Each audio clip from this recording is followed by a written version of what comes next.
Hey guys, welcome, and today we're fixing the error 600 in Roblox. So guys, firstly, step number one, try and restart Roblox and your device.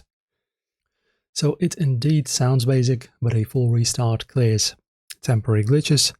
So completely close Roblox, restart your PC or mobile device and try again. So if you're using a browser, just basically quit out and then restart your computer from the start menu. If you use a application, just completely force close it or just close it and then restart. Also guys, another fix, error 600 often comes from unstable connections. Test your speed, restart your router or switch to a wide connection if possible. And on mobile, toggle airplane mode off and then on.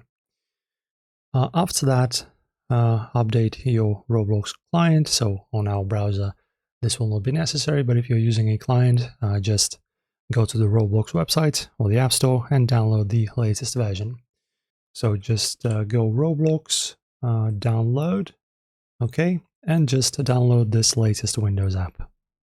Okay, so if you want to try and fix this on Windows, I'll give you this command. So go to local app data, like this, just input the same command I'm writing right now, then slash Roblox, like that, and press enter. And in here, guys, make sure to delete the cache folder, all right? As you can see, I don't have a cache folder, I don't really play the game, but if you have it, just delete it. Okay, so this is cache data.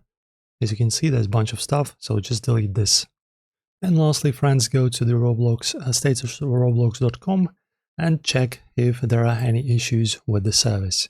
As you can see right now, all systems operational, but in the past, as you can see in August, we've had some join-in game details issues, we've had a users and joining experience, so just basically make sure that it's all green. If it's yellow or red, you might have issues because of this. And that's it. These are the steps I've used to fix error code 600 and get back into the game quickly. If this guide helped, guys, don't forget to like the video, subscribe and hit that bell for more Roblox tips and fixes.